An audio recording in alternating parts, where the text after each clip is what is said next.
欧洲宣布新一轮援乌计划，承诺超过210亿欧元的军事援助。欧洲防空导弹将在乌克兰本土生产。俄军春季攻势在托列茨克取得一定进展。朝鲜兵伤亡9000人，乌军摧毁朝鲜旅。米格29使用法国 ASM 炸弹摧毁俄军指挥所。俄罗斯国防部加速招揽合同兵，对民众进行道德绑架。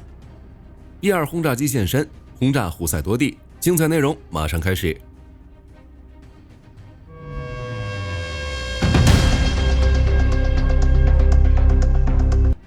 4月11日，乌克兰国防联络小组会议在比利时布鲁塞尔举行，约50个国家的代表出席这次会议。美国国防部长赫格塞斯以线上方式参加。乌俄战争爆发之后，美国就主导成立了乌克兰国防联络小组，几乎每个月都在德国的拉姆施泰因基地召开会议。目前，北约已经从美国手中接管对乌克兰的支持工作。在4月11日的会议上，欧洲宣布新一轮对乌军援，总金额达到了210亿欧元。其中，德国国防部长鲍里斯·皮斯托里乌斯宣布，向乌克兰提供4套 IRST 防空系统、33枚系统导弹、120套便携式防空系统、25辆黄鼠狼步战车、15辆豹式坦克、14套火炮系统以及13万枚155毫米炮弹。英国则宣布了价值5.88亿美元的无人机、雷达和反坦克地雷的援助。德国和英国还在为乌克兰建立电子战联盟。爱沙尼亚、荷兰、立陶宛也相继宣布新援助，火力军就不再一一列举。除了以上这些援助，各国还讨论了在乌克兰生产欧洲防空导弹，目前并没有具体说明是哪些系统。不过大家也都知道，欧洲的 IRST 和 SLM 防空系统已经在乌克兰使用了。3月份的时候，乌克兰国防部就已经与德国迪尔防务公司签订备忘录，将导弹和防空系统的供应增加2倍。火力军有理由认为 IRST 会成为第一个在乌克兰本土生产的欧洲防空导弹。对于乌克兰而言，在本土生产防空导弹有很多优势，最大的好处就是不用再担心交付时间以及交付数量的问题，可以快速提升乌克兰的防空能力，也能顺带刺激乌克兰的经济，可以说是一举数得。战场方向，俄军的春季攻势取得一定进展，但朝鲜兵的伤亡已经达到9000人。我们在之前的视频中聊到，俄军的春季攻势已经开始，计划在4月和5月加强对乌克兰的进攻行动。那么俄罗斯会重点考虑哪些方向呢？按照乌克兰总统办公室副主任帕夫洛·帕利萨的说法，在未来几个月，俄罗斯会优先考虑红军村的进攻，也可能试图在乌克兰东部的库皮扬斯克、莱曼、新帕利夫卡或是扎波罗热推进。话都让帕利萨说完了，主打一个雨露均沾。不过帕利萨也重申，红军村方向将是重中之重。而按照 BBC 的报道，来自乌克兰总参谋部的消息称，俄罗斯打算在苏梅州北部建立一个缓冲区，并在未来几个月内威胁苏梅市。就当前的战况来看，或许是乌军在苏梅与红军村都有准备的原因。俄军在这2个地区的进攻不仅没有取得进展，反而损失不断。而在托列茨克这边，俄军却取得了5公里的进展。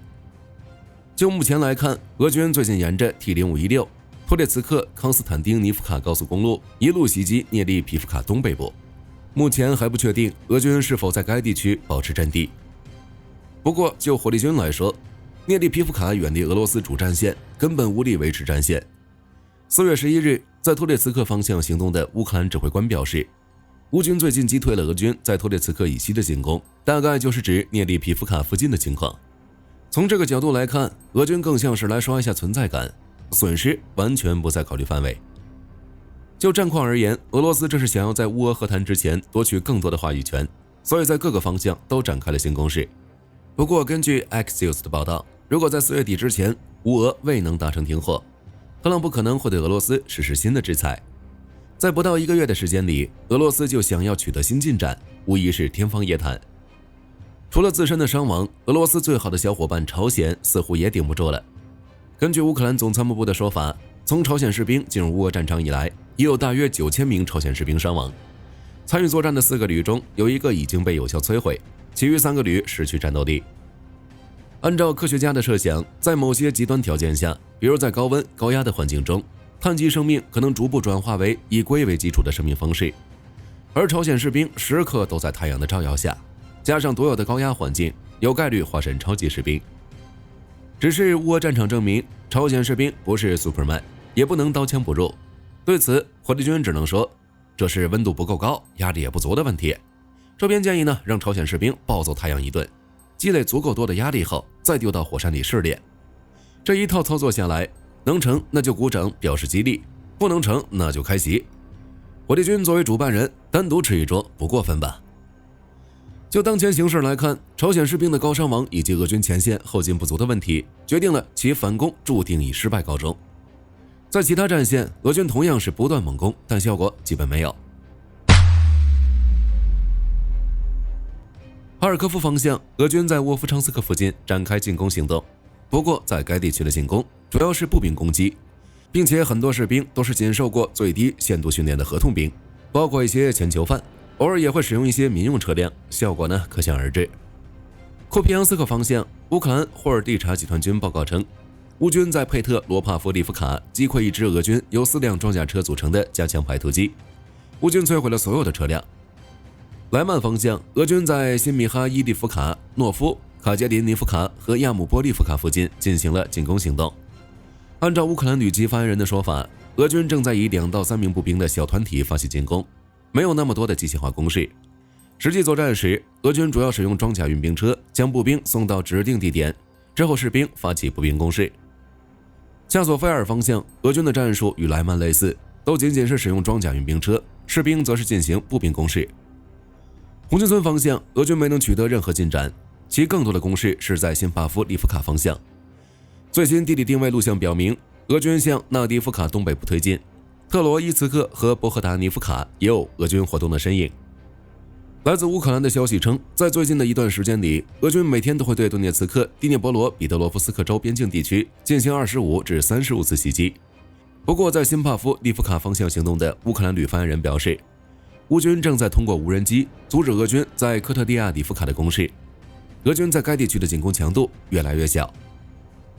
扎波罗热方向，乌克兰边防警卫队的士兵摧毁了一门俄罗斯火炮和乌拉尔卡车。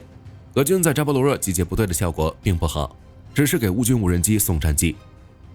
赫尔松方向，奥泰什游击队的报告，俄罗斯第61海军步兵旅的成员抱怨，自2025年1月以来，一些士兵一直在赫尔松市西南部行动，没有轮换。就目前的战况来看，在赫尔松地区，俄军只能通过无人机运送有限的物资，并使用橡皮艇疏散伤员。由于长期暴露在潮湿不卫生的环境中，加上缺乏医疗用品，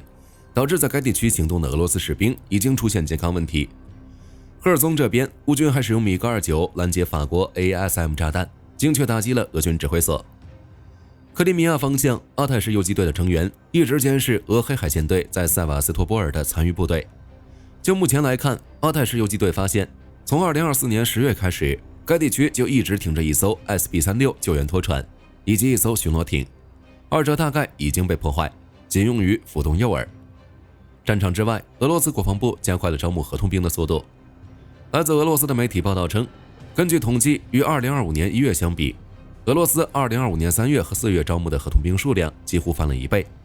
也就是说，在俄罗斯发起库尔斯克反击之后，招募率急剧增加。一位不愿透露姓名的俄罗斯招聘人员声称，金钱虽然是激励新士兵最常见的手段，但是由于各种问题，俄罗斯经济大幅下滑，士兵的福利也在不断减少。于是俄罗斯政府开始通过爱国情怀道德绑架一些年轻人参战，类似于你不参战就不是俄罗斯人。在援助方面，德国的确很给力，但是其援助的武器也有一定的问题。目前，德国已经成为乌克兰在欧洲最大的军事援助国。不过，基辅独立报报道，根据德国军方内部文件来看，乌俄战场的德制武器虽然起到了很大的作用，但也有一定的缺陷。比如 PZH-2000 虽然很可靠、很好用，但由于其昂贵的维护和后勤需求，很难在前线进行修复，就跟豹尔 A6 一样。在防空领域 ，IRST 很有效，只是弹药成本太高。大家或许想不到的是，乌俄战场上最好用的德制武器反而是猎豹防空系统。在乌克兰武装部队中，猎豹是最受欢迎、最有效和最可靠的武器。就前线的情况来看，出现这种情况也无可厚非。德制武器虽然很先进，但是在极端条件下部署，一定程度上加速了磨损。加上维修中心远离前线，现场维护的确是一个问题。至于弹药昂贵，这也谁也无法控制。不过这些问题并不是没有解决方案。随着德国组建新一届政府，接下来的一段时间，火力军估计会进入德国援乌的高峰，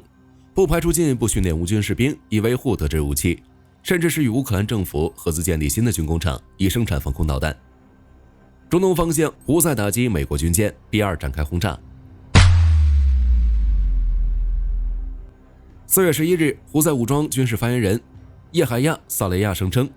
胡塞武装通过无人机袭击了以色列亚法地区的2处军事目标，并执行了一次联合军事行动，打击了多艘军舰，重点目标就是美军杜鲁门号航母。与此相对应的是，4月11日，美军对胡塞进行了2次空袭。按照胡塞的说法，美军 B2 进入也门领空，并在多个省份上空飞行，但未明确表示空袭是否为 B2 所为。自3月15日以来，美军对胡塞发起大规模空袭，胡塞随后对美军航空母舰及编队发动打击。加上美伊局势不断紧张，美军又向红海派遣了卡尔文森号航母编队，并向印度洋的迪戈加西亚军事基地调派了至少6架 B2。根据目前已知的情报来看， B2 的确已经参与了对胡塞的空袭行动，但是这句话不应该由胡塞来说。作为一架隐身轰炸机， B2 进入也门领空，根本不可能被胡塞发现。对于4月11日的消息，火力军只能说胡塞武装这是在唬人，表示我们能看到 B2。英国媒体《经济学人》4月6日报道，随着特朗普政府的军事援助减少，欧洲建立一支安全部队的计划很有可能落空。在俄乌停火遥遥无期的当下，保证乌克兰安全的最佳方式就是确保它能够在战场上对抗俄罗斯。为此，欧盟委员会为乌克兰制定了一个豪猪战略，来确保乌克兰或者欧洲不会对俄罗斯屈服。豪猪战略分为2部分，首先，欧洲将代表乌克兰采购更多弹药和武器系统，来保证乌克兰部队的活性。然后，欧洲将支持乌克兰完善并扩大自己的国防工业，增大乌克兰本土的军备产出，提高乌军的增援速度和效率。根据欧盟的说法，豪猪战略是支持乌克兰最有效和最具性价比的方式。该计划由爱沙尼亚前总理、现任欧盟外交与安全政策高级代表卡亚卡拉斯提出。他同时指出，为了欧洲和乌克兰的未来，欧盟今年应该继续加大援乌力度，将对乌克兰的军事援助提升1倍以上。作为前工业强国，投资乌克兰本土军工企业的计划非常有说服力。乌克兰前国防部长、现任基辅智库国防战略中心主席的安德里·扎戈罗德纽克对此评价道：“乌克兰拥有发展大型军工业必备的基础，大批工程学院和大学培养了许多掌握高度专业知识的人才，足以容纳大型军工企业和高端军火的生产。”根据另一家智库乌克兰未来研究所今年3月发表的一份报告，仅去年1年，乌克兰就生产了价值100亿美元的装备，是2022年的10倍。800多家民营和国有企业雇佣了超过30万名熟练工人。显然，作为对手的俄罗斯对乌克兰军工企业的发展忧心忡忡，不断袭击乌克兰的工厂。但即使是遭到了不间断的空袭，乌克兰军工企业的规模和产量仍在稳步增长。扎戈罗德纽克说，有些设施被袭击了5次或5次以上，但是仍然挺了过来。俄乌战场上比较亮眼的就是各式无人机的广泛应用。乌克兰今年预计将生产500万架 FPV 无人机，再加上3万架大型远程无人机，打击俄罗斯纵深地区。不过，乌克兰在武器生产方面仍然存在许多问题，质量问题尚可以通过加强生产线控制来弥补，许多重要零部件依赖进口才是大问题。好在德国军工巨头莱茵金属的乌克兰分厂已经开张，今年我们就有望看到乌克兰国产的山猫步战车了。近日，日本媒体披露，日本海上自卫队已接收2款无人潜航器，并展开了性能测试，以探索无人潜艇在未来作战领域的应用。此次海自接收的2款无人潜航器，分别是来自法国的海洋探索者 X2 和来自美国的斯洛克姆 G3。海洋探索者 X2 采用无螺旋桨设计，外部无活动部件，具备极高的隐蔽性和可靠性。该设备最长可连续执行任务160天，最大航程达3200公里。最大下潜深度达6000米，支持卫星通信，并可灵活搭载多种传感器模块。相比之下，斯洛克姆 G3 被定位为高性能传感器平台，具备模块化载荷舱和浮力推进系统，适用于复杂海域中的长距离多次航行作业。该型潜航器曾成功用于测绘北极与大西洋之间的秘密水域。目前，日本海上自卫队正围绕上述2款无人潜航器进行战术应用测试，预计在未来2年内完成评估，并确定最终采购型号。此次测试被视为海自无人潜艇系统作战化部署的重要前置步骤。与此同时，日本本国的无人潜航器开发也在稳步推进中。目前正在研发的2种型号的无人潜航器，主要用于通信中继、水下反潜等任务。其中，三菱重工生产的 OZZ-5 无人潜航器具备自主航行和智能控制能力，可执行长时间水下侦察和反水雷作战，计划由最上级护卫舰搭载使用。不过，在电池续航、深海通信及自主决策能力等关键技术领域，日本仍高度依赖欧美技术，整体自主化水平有待提高。为加快技术积累与战力转化，日本正寻求在盟友框架内展开联合研发，目前已与澳大利亚达成相关合作协议。2021年，日本防卫装备厅在山口县岩国市设立无人潜航器试验基地。时任防卫相岸信夫宣称，无人潜航器技术有望改变战局走向。2022年底出台的国家安全保障战略提出，为获取和保持水下优势，将加快推进无人潜航器部署。对此，日本制定了水下无人作战3步走计划。第1步，整合进口装备，自主开发无人潜航器；第2步，实现有人无人协同编队作战；第3步，2035年前组建独立无人潜航器作战中队，构建水下自主作战网络。在作战层面，日本海上自卫队将无人潜航器的应用聚焦于2个方向：一是提升海域侦察、监视和渗透能力。无人潜航器将用于海底地形测绘、关键水文数据采集、敌方舰艇动向监测和实时数据回传。未来将与卫星侦察、雷达预警、无人机监控等手段协同，构建海上与水下一体化监视体系，执行通信中继、目标跟踪、隐蔽侦察等任务。据悉，首批部署区域将重点覆盖冲绳至菲律宾一线，强化对太平洋通道的监控。2是发展水下非对称作战能力。日本意在利用无人潜航器低噪音、小尺寸的特性，实施抵近侦察和突袭，并结合海底传感器实现无预警打击。通过大规模部署微小型潜航器，以数量优势损耗对手高价值目标，形成新型战术制衡手段。未来，随着无人潜航器编队成型，将依托卫星通信系统实现多机协同，并与水面舰艇、无人机协同作战，构建跨域联合作战体系，提升整体打击效能。近日，土耳其国防技术企业哈维尔桑宣布，已与埃及卡德尔发达工业工厂签署战略合作协议，双方将开展深度技术合作，并在埃及首都开罗联合生产无人地面车辆。哈维尔桑副总经理塞夫凯特·乌纳尔表示，此次合作不仅涵盖技术转让，更象征着专业知识与战略视野的共享。据悉，双方将在未来2周内启动研发工作，首款合作车型将以哈维尔桑旗下巴尔坎系列无人车为基础，根据埃及的作战需求及中东地区战略环境进行重新设计。